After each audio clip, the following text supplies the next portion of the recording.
Assalamualaikum warahmatullahi wabarakatuh. Perkenalkan, nama saya Muhammad Alfian Taufikur Rahman, dari jurusan Pengembangan Masyarakat Islam, Fakultas Dakwah dan Komunikasi UIN Wali Songo Semarang. Baik, di sini saya akan menjelaskan sedikit mengenai teori fenomenologi. Yang pertama, teori fenomenologi sosial. Teori fenomenologi sosial dari bahasa Yunani yaitu painoai, yang berarti menampak, dan painomenon merujuk pada yang menampak. Istilah fenomenologi diperkenalkan oleh Johann Heinrich. Meskipun demikian, pelopor aliran fenomenologi adalah Edmund Husserl. Jika dikaji, dari fenomenologi itu berasal dari fenomenon yang berarti realitas yang tampak, dan logos yang berarti ilmu. Jadi ilmu fenomenologi adalah ilmu yang berorientasi untuk mendapatkan penjelasan dari realitas yang tampak. Fenomenologi berasumsi bahwa orang-orang yang secara aktif menginterpretasi pengalaman-pengalamannya dan mencoba memahami dunia dengan pengalaman pribadinya. Fenomena yang tampak adalah refleksi dari realitas yang tidak dapat berdiri sendiri, karena ia memiliki makna yang memerlukan penafsiran yang lebih lanjut. Tokoh-tokoh fenomenologi ini diantaranya Edmund Husserl, Alfred Schut, and Peter LeBlanc, dan lainnya. Fenomenologi menerobos fenomena untuk mengetahui makna hakikat terdalam dari fenomena tersebut untuk mendapatkan hakikatnya.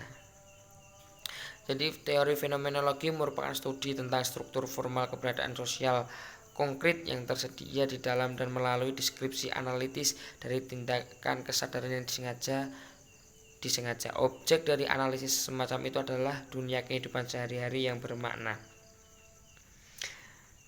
Yang selanjutnya yaitu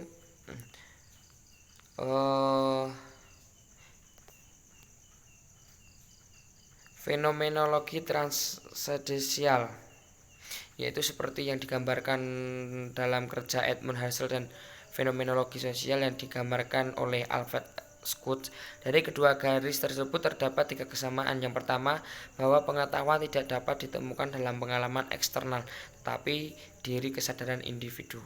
Yang kedua, makna adalah derivasi dari potensialitas sebuah objek atau pengalaman khusus dalam kehidupan pribadi. Dan yang ketiga, kalangan fenomenolog percaya bahwa dunia dialami dan dibangun melalui bahasa.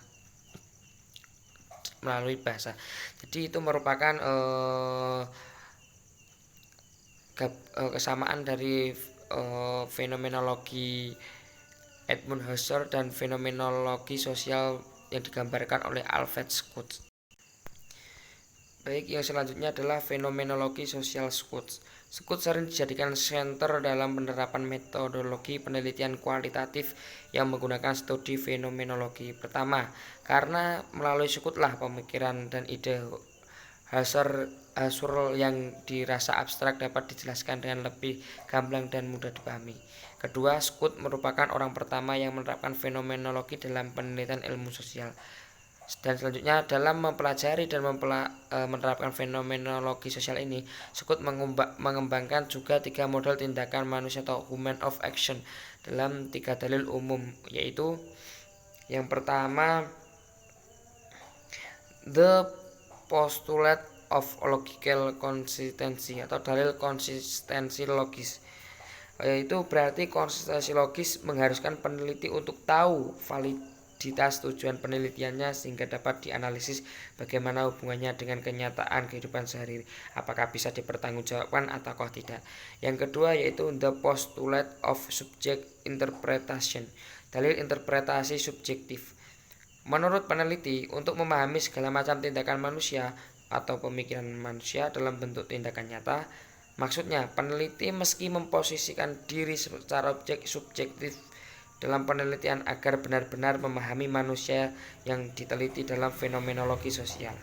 Dan yang ketiga yaitu the postulate of adequacy atau dalil kecukupan. Dalil ini mengamatkan penelitian untuk membantu konstruksi ilmiah hasil penelitian agar peneliti bisa memahami tindakan sosial individu.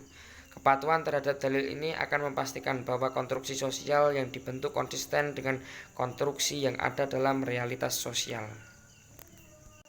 Berikut mengenai fenomenologi sosial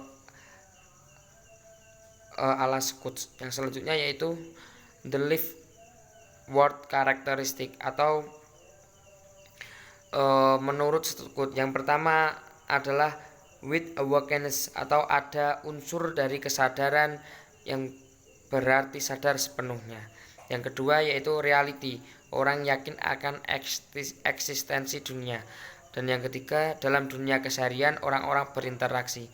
Yang keempat, pengalaman dari seorang merupakan totalitas dari pengalaman dia sendiri.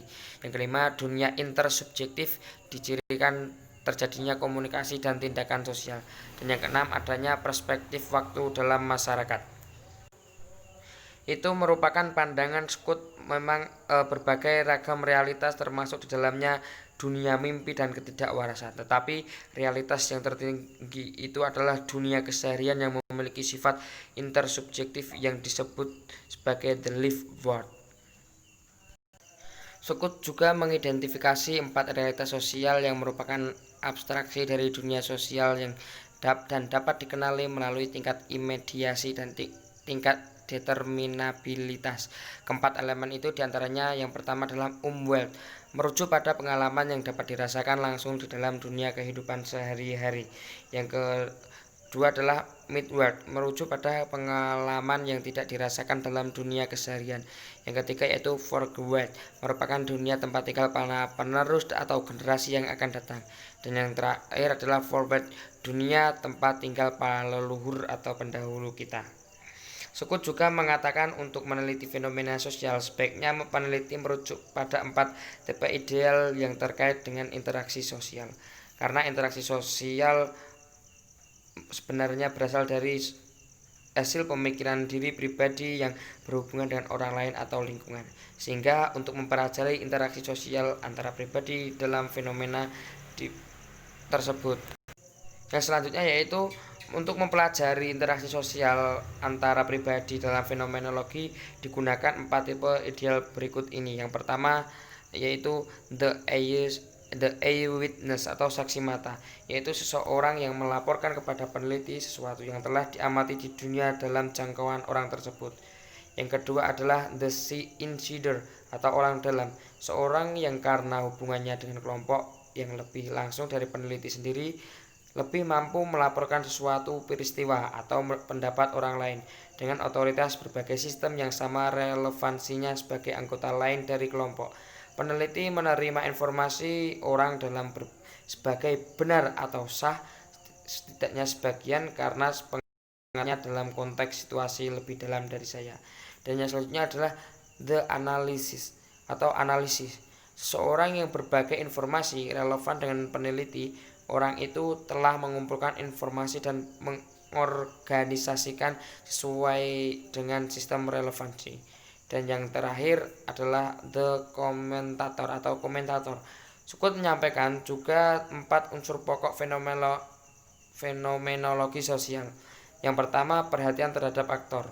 Yang kedua, perhatian kepada kenyataan yang penting atau yang pokok, kepada sikap wajar atau alamiah atau natural attitude.